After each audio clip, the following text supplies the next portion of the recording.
Hey there. Welcome to the Family History Foundation and the final piece in our mini series of reading lists. Well, anyway, England reading lists. This is on the Plantagenet history reading lists and books in historical order. So prior to this, obviously, we had the Norman history reading list as well as the Anglo-Saxon history reading list, and these are books in historical order. Ooh. So if you want to get through this era and you want to know which books to read and in which order to sort of cover this era, then I've got you covered. All right. Did I cover that? Okay, good.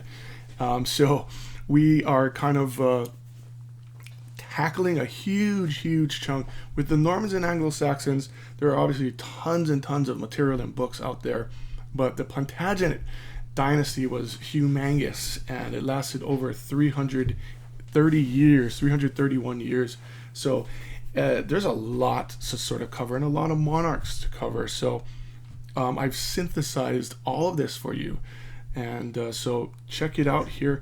And so you don't have to go anywhere else to find anything. You won't have to sort of spend months and months, and you will spend months Googling. If you're just trying to find and put together your own reading list, you will spend an inordinate amount of time, years in fact. And I've done it all for you because have all these books. I've read all these books and sort of studied them all. So you're having the benefit of my knowledge here. And of course, I always, say the good scholarly thing to do is also go out and research on your own, because that's the thing to do.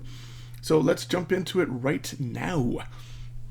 And as I mentioned, the Plantagenet Dynasty is the one that made England England. And so these are books in historical order.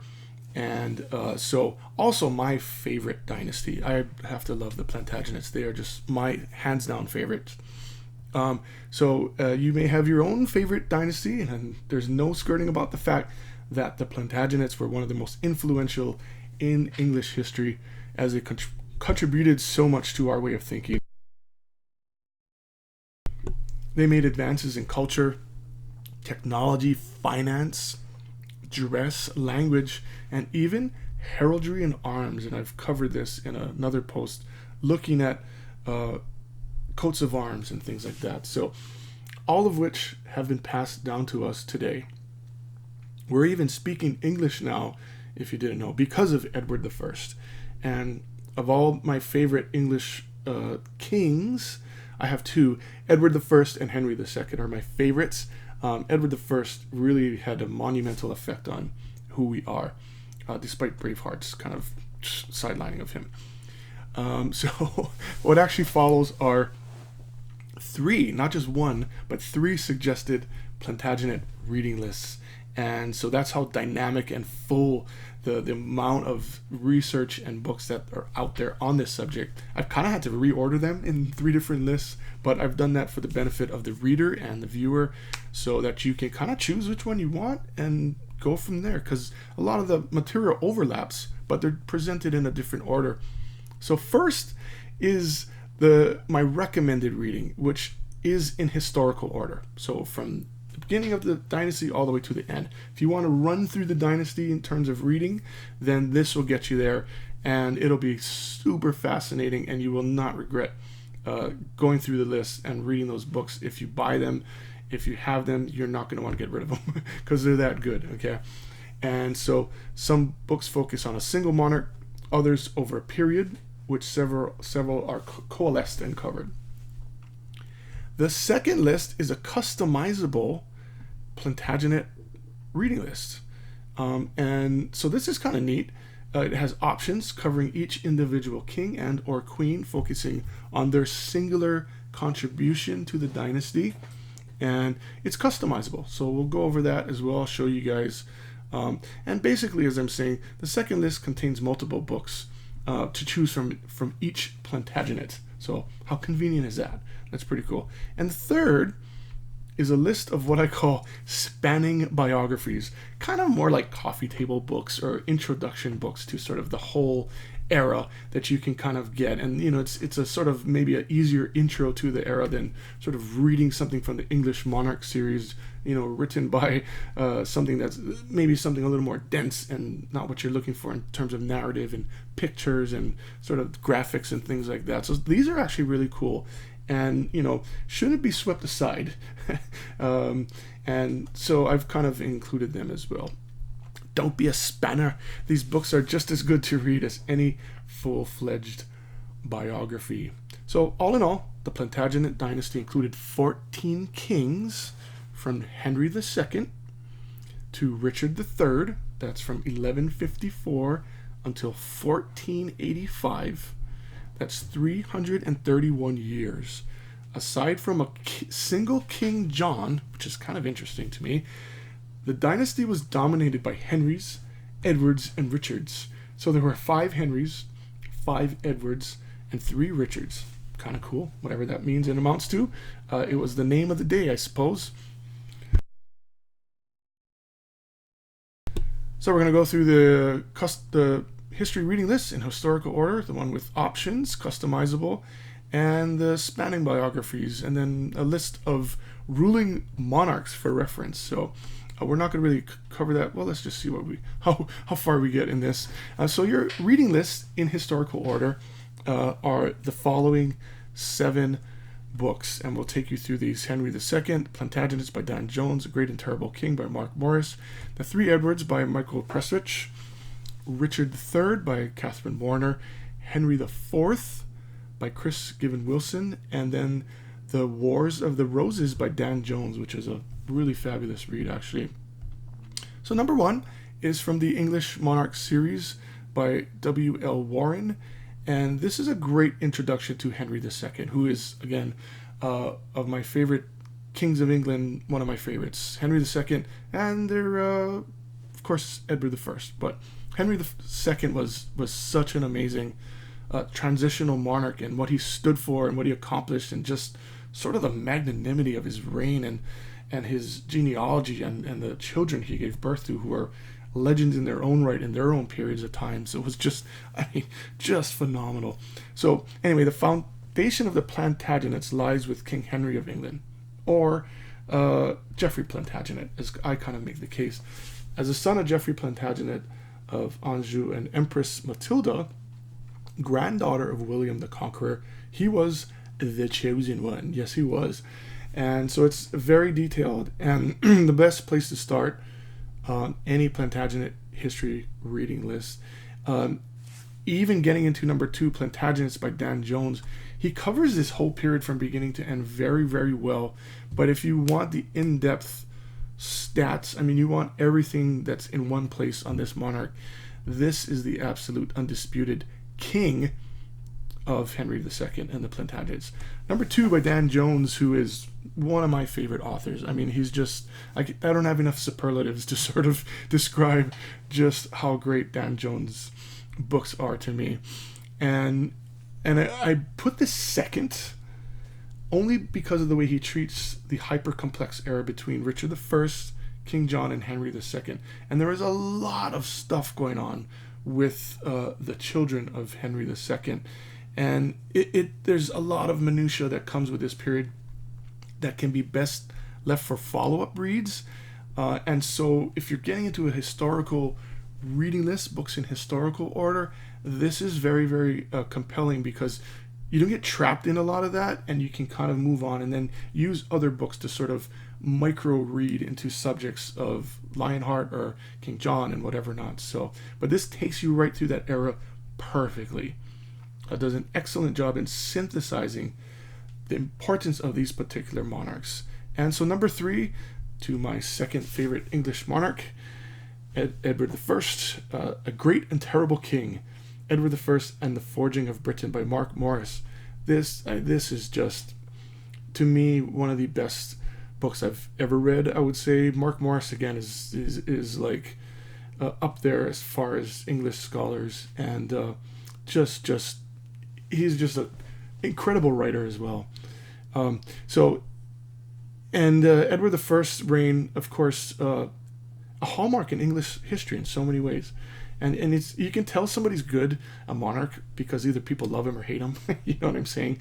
And there may be people listening or viewing this saying, how can you like Edward the First? How can he be your favorite? But he absolutely is, because if you read this book and you read into his life, you'll absolutely see how essential Edward the First is to being English, and what we derive of feeling English and inheriting that culture and DNA from this person, and what he actually contributed to the kingdom.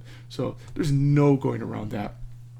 From castle building to language to forging a new British identity, Edward the First is truly a king that requires his own biography as part of your Plantagenet history reading list.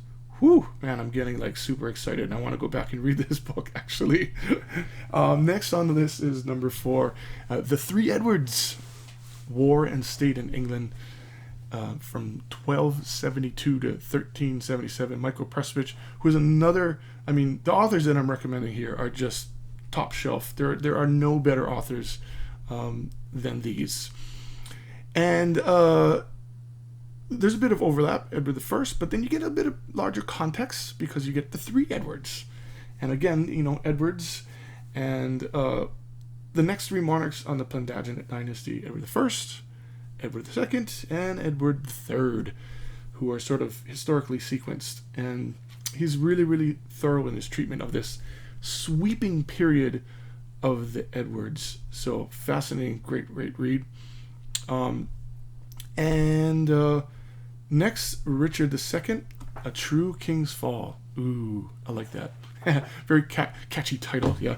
So many important aspects of this dynasty happened under the guise of Richard II. And, you know, if you look at the amount of books written per author, I think Richard II, III have like so many. So this is kind of a neat recommendation to capture the one. And his reign really requires a certain amount of scrutiny in order to understand the changing political landscape of the late 14th and early 15th century, which is way, way different from the earlier periods of time when so many things had changed in sort of technology and cultural advancements, and medieval sort of chivalry with introduced, which was not there before, with these prior reads back in the 1100s and 1200s, taking you all the way deep into the 15th century. So Henry IV, also in the Yale English Monarchs series, is I like the setup of this. Get ready for a roller coaster ride through history. This is a really kind of neat read, and what the sort of dynamism of this period of history is chock full of alliances, revolts, and changes in the affairs of state that were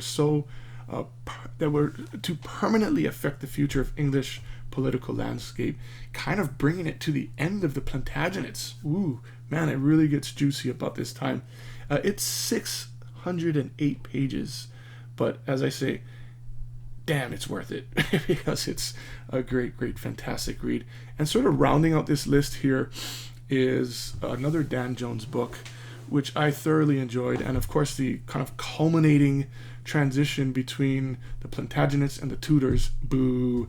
The fall of the Plantagenets and the rise of the Tudors. So Dan Jones really captures this War of the Roses quite well. Alison Weir has a book on this. Of course, many authors have written on the Wars of the Roses. So it covers the play-by-play of what happens, and it's just perfect. Dispelling rumors and igniting intrigue. Dan Jones takes you along the twists and turns and even salacious behavior of the outgoing Richard III and the crown-stealing Tudors. Ooh, did I just say a mouthful right there? So it's a must-read for sure. So your customizable Plantagenet history reading list, the second option. I'm not going to really spend a whole lot of time going through each, but I'll just sort of preview them through the monarchs, because and you can go over to Family History Foundation, follow the link to this post, this blog post, and you can kind of check it out on your own. Take your leisurely time and stroll through Henry II, Richard I, and all the books there, King John Lackland, and Henry III, to Edward I, Longshanks, and another book by Michael Presswich here covers Edward I, which really, really enjoy. Edward II, the Edwards, right, that we just talked about, and Edward III, Richard II, and his kind of fantastical claim, which is really, really neat. Henry IV, Henry V, Henry VI. Ooh, the Shadow King. This is pretty cool. Edward IV, and you'll see a lot of the English Monarch series in there because it's just superb. If you can collect all of them, I would suggest you do so if you're a book nerd like me. Edward V, and of course Richard III. So much happened. And I kind of like starting with England's most controversial king because fair play, fair dues to that. And look how many books are on this list. So I've kind of compiled a lot of these, and you can go over them. If you actually Google Richard III biographies, you'll get 1,000. So these are the best. And of course, follow the link and you can get down there. Spanning biographies for your reading list. And these are kind of stuff, again, you can cherry pick that looks good or sounds that might match your interest of what you're into. And, you know, they're more coffee table type stuff that you can just kind of look into, have a nice, you know, bunch of pictures and share. So, you know, these are what they are. And these are the 10 different books I have there that kind of take you through the whole same period, but you can kind of look at. Some are books, some are less books, if that makes any sense. I would suggest this, the Plantagenet Chronicles. This is like a Barnes & Noble publication, but it's really cool. And it just has a lot of history, a lot of pictures and graphs, and it's a nice, fun sort of delve into this whole period of time. If you want a quick sort of fun thing that you can reference and look at that's still historically accurate, you know, it's actually pretty cool. I'd recommend starting there. And yeah, there you go. These are all stuff. And of course I have a list of Plantagenet monarchs. Because there were so many, I kind of wanted to make sure that everyone by the end of reading this understands who the monarch was, when they were born, what their reign, you know, their dates of rulership, and the queen associated with the king, and the nickname that they actually went by too. So we take you down the whole list from Henry II, John, Edward, Richard, Henry, all the Henrys and Edwards and Richards down to the third. So you can kind of peruse that at your own pace. But thank you so much for listening and reading along with me. I hope you guys had a fantastic journey, and best of luck getting inspired and reading about these lists. Head on over to Family History Foundation for more. Thanks if you found value in what you've experienced just now, like and subscribe to this channel. I would very, very much appreciate it. And have a great day. Stay blessed. Keep inspired.